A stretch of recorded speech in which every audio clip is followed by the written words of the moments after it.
Okay, so I received about 20 questions, and in time to write maybe a couple of notes on 1 and 4, and to read them over again. And I even just got another one this morning, and Usher handed them to me.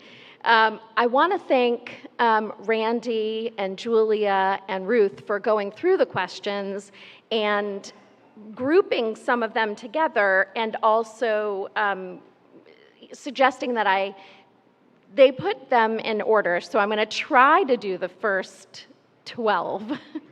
Let's see.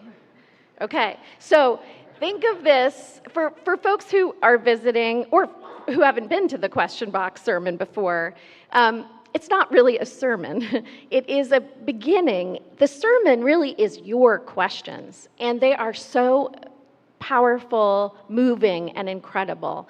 And today is a beginning to respond to those questions, and then collectively, even the ones I don't answer today, we will respond to them. I might write a column, or I might feel inspired to write a whole sermon, or we might start a new ministry together, or some of the questions might be a simple statistical response.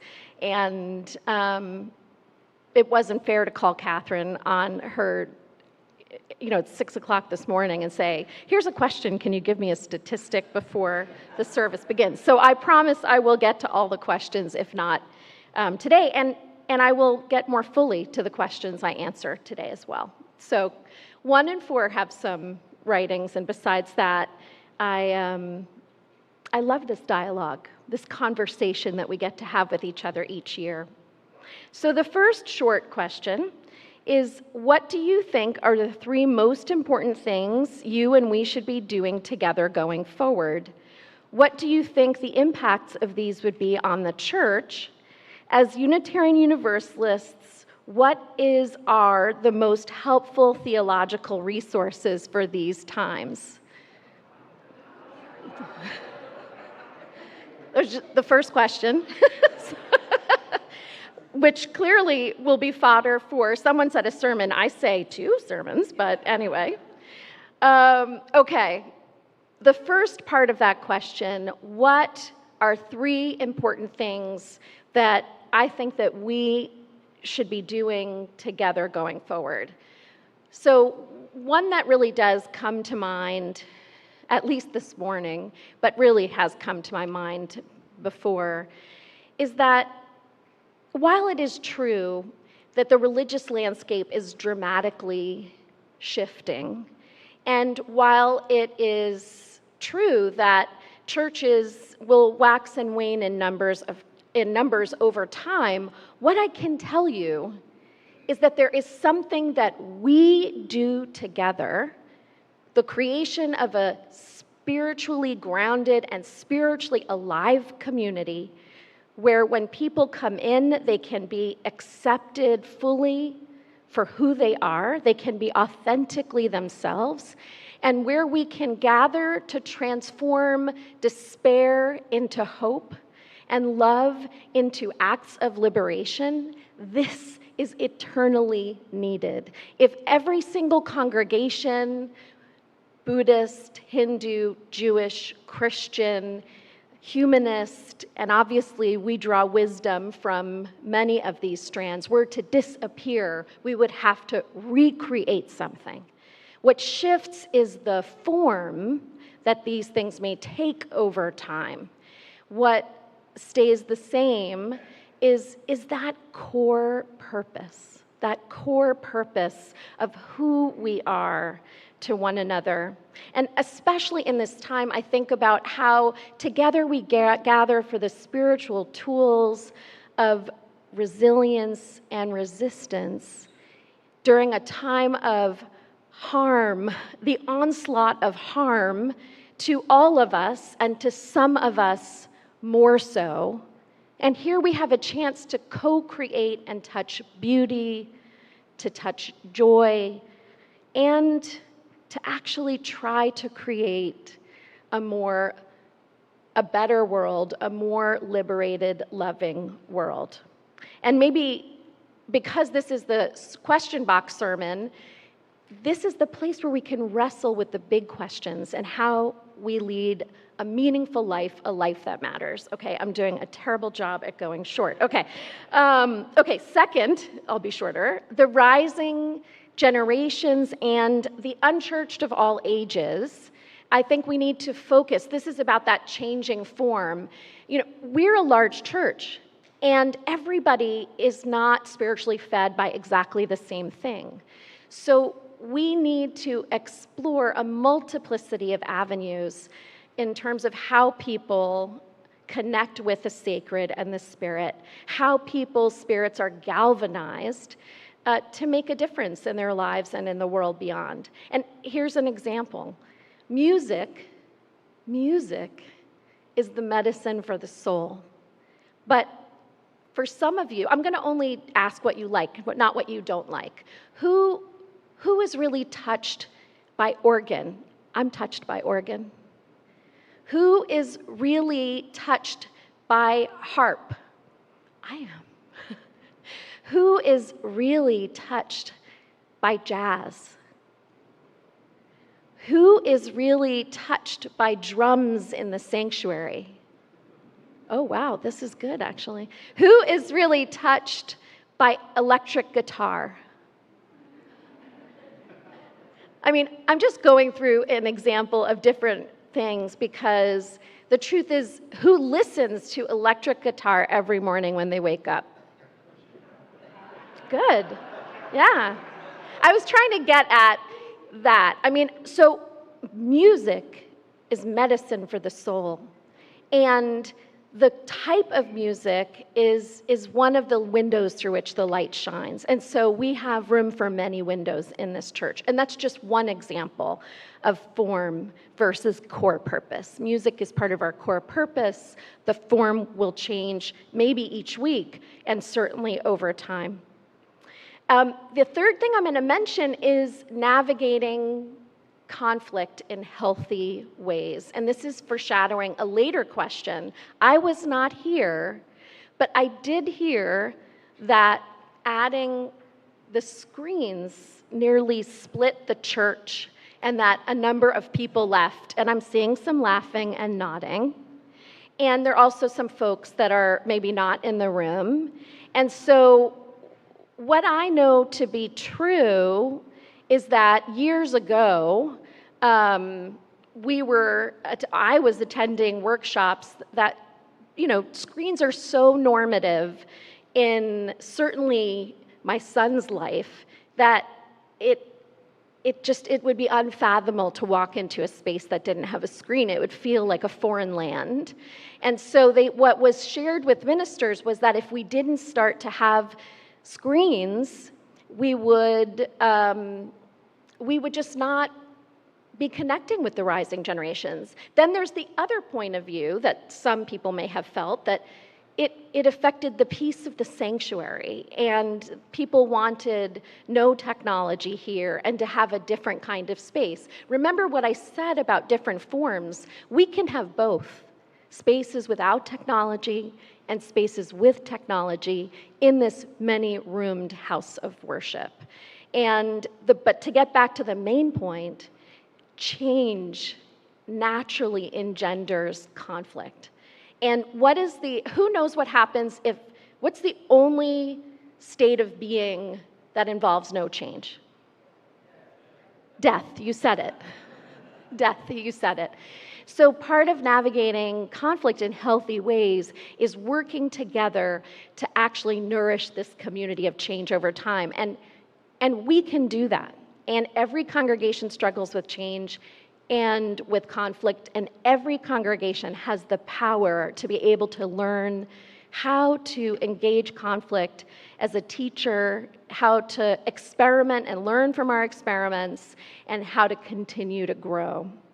So theological resources, and what do I think the impacts of these things would be if we focused on our core purpose, if we focused on how to involve, engage, include, as we are doing, people from the rising generations and the unchurched, and if we did it even more so, and if we learned how to navigate conflict in healthy ways, we would grow in two ways. One, most importantly, we would grow in our spirits, in our souls, in our justice making, and two, we would probably also continue to attract new members and be a place of continuing renewal and growth in numbers as well.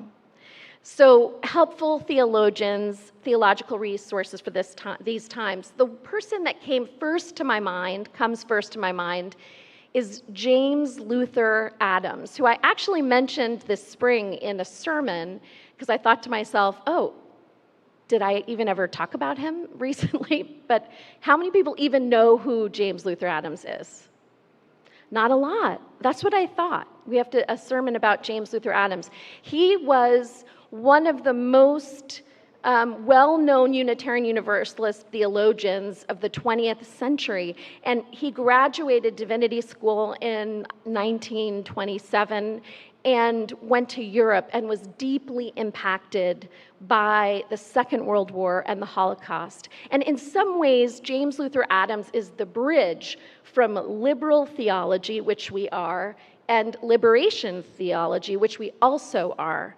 And one way, and you'll hopefully remember this, what he said is, I do not believe in the immaculate conception of virtue. And what that means is that we don't just speak about love. What do we say at the end of every service? We have to learn how to practice love. And he also spoke about how sometimes our sunny, optimistic understanding of human nature does not have us adequately wrestle with evil. If human beings have the possibility and even will incline towards the good, then how do we explain what's happening in the world? And so his theology wrestles with the concept of evil and how it is that we turn love into liberation in a time like this. Another person I would mention is Bell Hooks, who speaks about love as well. We talk so much about love here, that putting love at the center gives you the strength to counter domination and oppression in the world. I'll mention Anthony Pinn, who I did do a service about liberation theology without God. And a lot of us are holding in our hearts Joanna Macy this week. There was a service celebration of life for her. She's a Buddhist teacher that really helps people face fear and grief, to ground in gratitude, and to actually activate hope in our lives and the world. And one more I'll mention is Aurora Levins Morales, who is a Jewish Puerto Rican poet. The poets are also the theologians we need right now. They have a way of naming succinctly the pain we're going through, capturing it in word, and then also helping us to imagine a new world that we could be a part of. So, okay, shorter, yes. So what do I envision as the future of this church and congregation, and how does this congregation plan for the future? So my short answer for this one is that we are about to embark on a process to answer these questions together. And this fall is going to be a kind of self-study, understanding of the story of how we got here in the recent past and who we are today. And by we, I mean First Unitarian Portland. I mean we as Unitarian Universalists. I mean we as people connected to Portland and Oregon.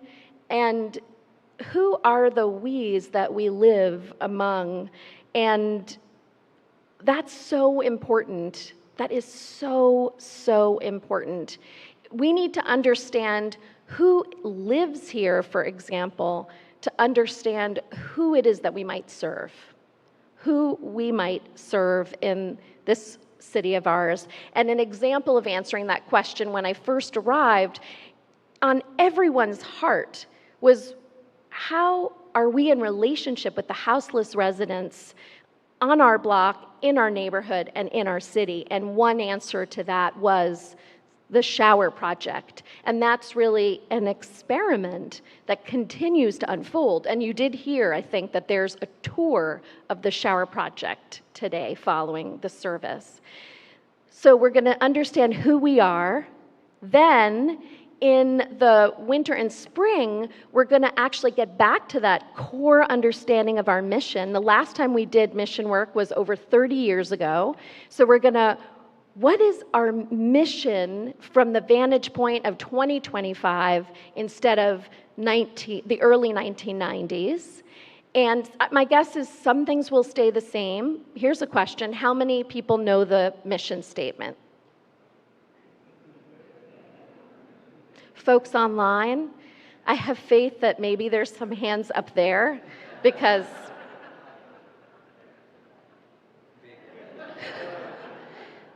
it's looking like a question, not an answer in here. So, and then next fall we'll be creating our 5-year vision and plan, which will fall out from that.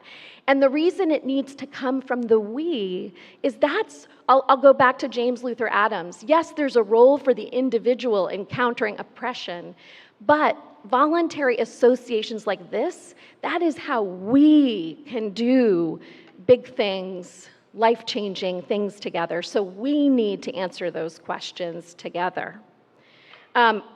Question number 3, are you open to changes in the congregational worship experience? For example, changing up the doxology, maybe using several, trying more and different art on the pulpit, a colorful quilt from the Quilts of Love group, more frequent changes with the seasons and events, liturgical colors, banners, other. And now I'm at the point of no notes already, but I did write yes, exclamation point, altar guild, question mark. So yes, I am totally open to changes in the congregational worship service, and we balance tradition and innovation here. And there can be more than one space and place where worship happens. So yes, I would love to work with congregants, and also, of course, I already have the worship team on the staff, to imagine and reimagine some of the ways that we do things. When we're sharing a service inspired by Buddhism, maybe we push the pulpit away and I bring my sitting cushion and we meditate together, and perhaps the service is delivered in a different way. When I first put art connecting with the theme in the room, people looked kind of askance, like, what? You're going to put something in the front? And some of you may remember that big paper mache tree that was here for a while. And now people look forward to the art, but it doesn't have to be one piece. In the sanctuary where I was before, we actually had a service about water, and we wound up depicting water all around the sanctuary and decided to leave it there for an entire season because of our work on climate justice. So I would be very excited to imagine different possibilities. And definitely, I hear the offering from the Quilts of Love group. I don't know if someone from the Quilts of Love group wrote this, but I could definitely imagine our sanctuary being adorned by the handiwork of our congregants. And then one thing I'll name is we would have some sort of process to decide what we would be putting in if it was there for a longer period of time than a Sunday. And this question really excites me, the possibilities that we might co-create here in this space together. Okay, 4. This is the one where I did actually write an answer. And I want to express my thanks to our music ministry transition team, Theo Harper, our chair, Amina Amdal Mason, Michael Murray, Rich Schur, and Holly Stern, who've been meeting with me throughout the summer. And Tom has also even come. He's recovering from his hip surgery, but he has even come to a couple of the meetings. They shared, they thought someone might ask the following question. So thank you to them, and we have an answer. Here's the question. I really enjoy Garrett Bond's leadership and the music program during the last year. Can you give us an update on the plan for the music program this fall? And here's the answer. We all feel blessed to be working with Garrett, and by the we, I mean the music ministry transition team, me, all the staff, the worship team in particular, and can I include you in the we? Yes.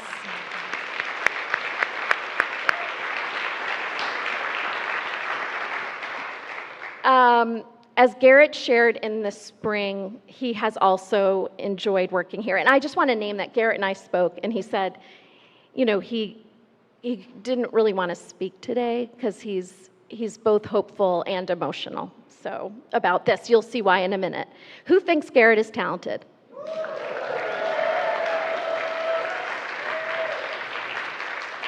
This is our vote of confidence in your future.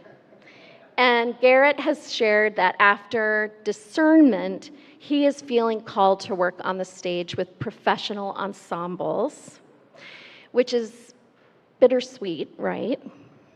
I want you to know I support Garrett 100% in his professional goals, and I don't want to hold you back from that dream because I believe in it too, for you.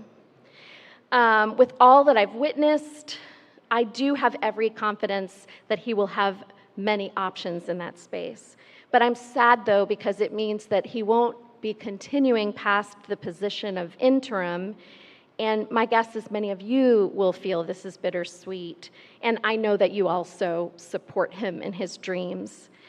And the music transition team has received this news, and we are ready to enter search for the next music director this coming winter and spring.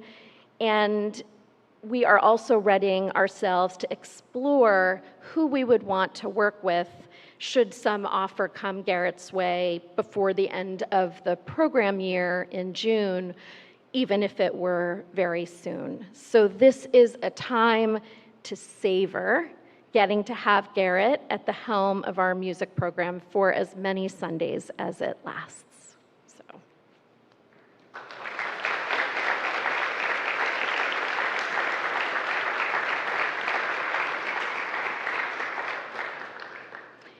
You have been a gift.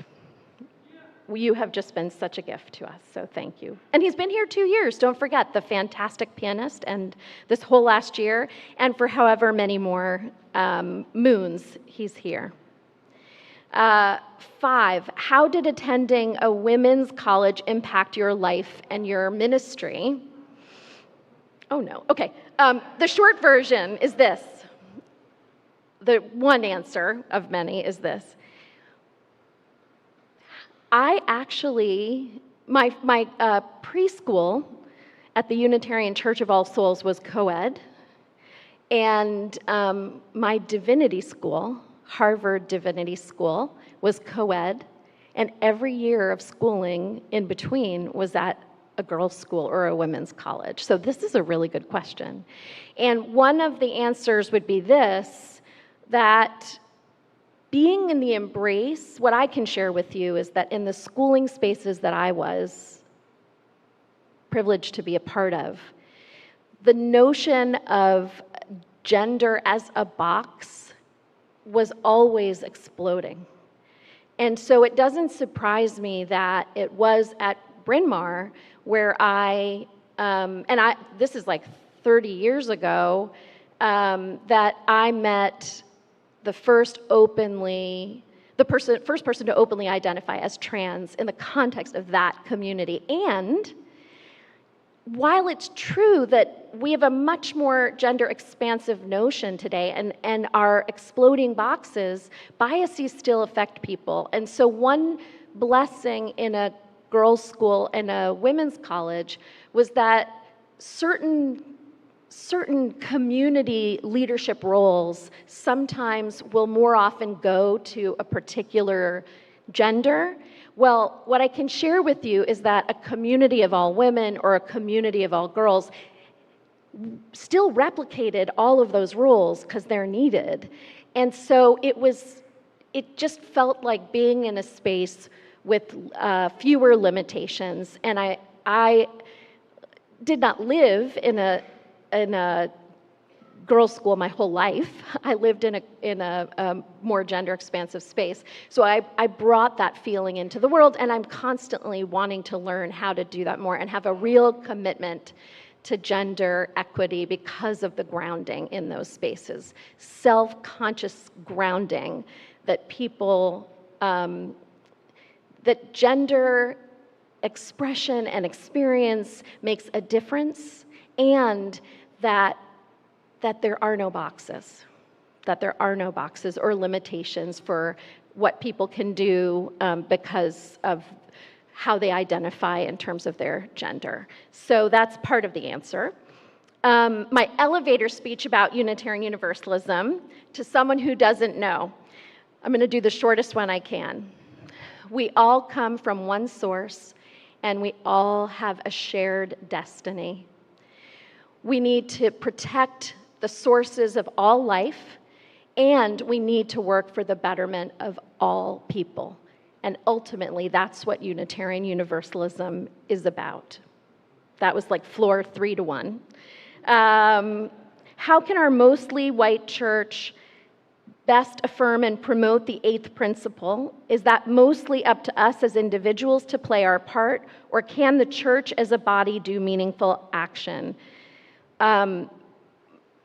So a couple of things. Number one, yes, it's absolutely important for us as individuals to wrestle with the questions of how we build the beloved community by dismantling racism and other oppressions.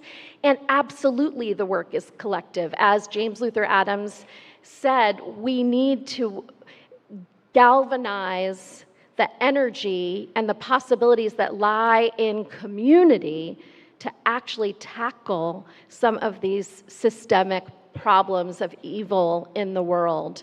And the other thing I would say here, and I want to unpack it in a longer format, is that one thing I've noticed, which is so transformative, I don't want to diminish this, many of you have testified to the fact that anti-racism learning circles and book readings have been transformative. How many people is that true for?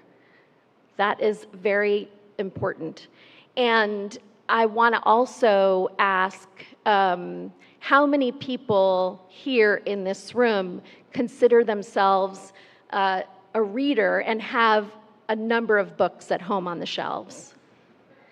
I want to challenge us to go beyond reading for those who need that challenge, and to really for us to think about how we engage more full-bodied, and specifically to be led by the people of color in our congregation, the people who hold other marginalized identities in our congregation, and in the city we live in and in the spaces that we move, in order to chart a more comprehensive course. And absolutely, how we fulfill the eighth principle is already a part of how we plan on the staff team and amongst the laity, and even more so will be a part of our strategic plan. And a shout out to the transformation team that's doing work, and the board liberation team that is doing work as well. Okay, I have to stop, but let's see. Let me at least answer this one. How are we connected with other UU churches in our area, ecumenically with other places of worship in Portland and the Northwest? How are we connected with other downtown churches, with PSU, and what are your aspirational goals in these areas? So a couple of things that I would want to share is that the Unitarian Universalist congregations in the area had stopped. The ministers had not been meeting when I first arrived. We started meeting again last year, and fruit is already beginning to be born of those relationships. The downtown churches were also not meeting, and they also started meeting last year. And so again, fruit is being born of these relationships.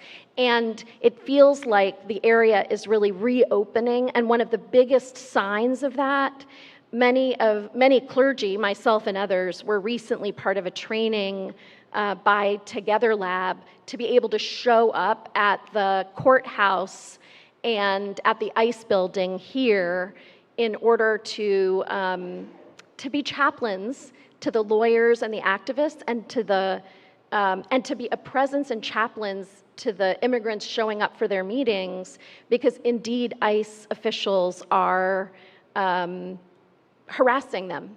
And already clergy's presence is making a difference.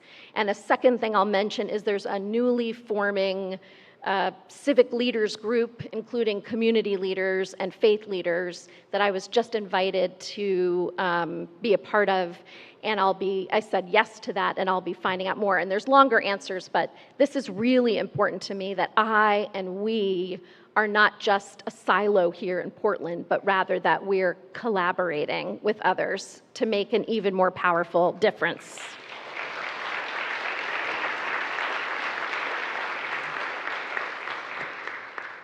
And I'll end it there for the sake of time. And I will use all of these for columns and sermons, and actually to help inform some of our strategic planning process this year. So thank you. Thank you for these questions. And if you would just give me the liberty of answering one more, because it looks to me pastorally like the most important. How do we support people in our own congregation who are going through hard times? And by the way, this is a 10-question sermon, so I'm just doing the first one. We need to continue to create small groups where people can be known more fully, so that when something happens, members can show up for one another. 755 members can't know each other, but intimacy and being known can happen in small groups and through groups like shared ministry groups like our lay ministers. So that's part of that answer.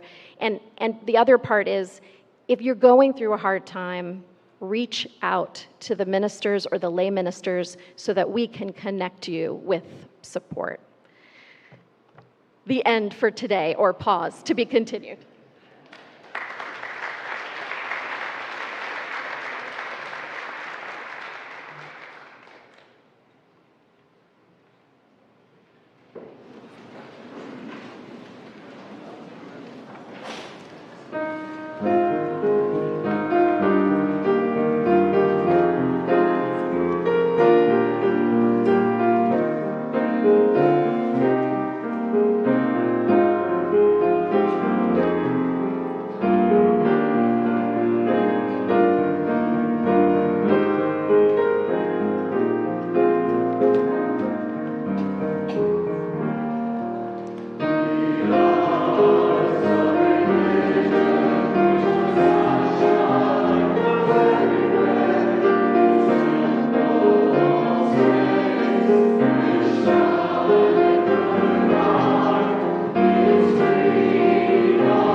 And now in our going, may love shine down upon us. May it be gracious unto us, and may it radiate out from within us. May love bless us with the right questions to make meaning of our lives and to move in ways where we leave a lasting legacy of truth, hope, and love. For this is the day that you and I are given. So let us rejoice in it and be glad. Go in peace, practice love. Amen.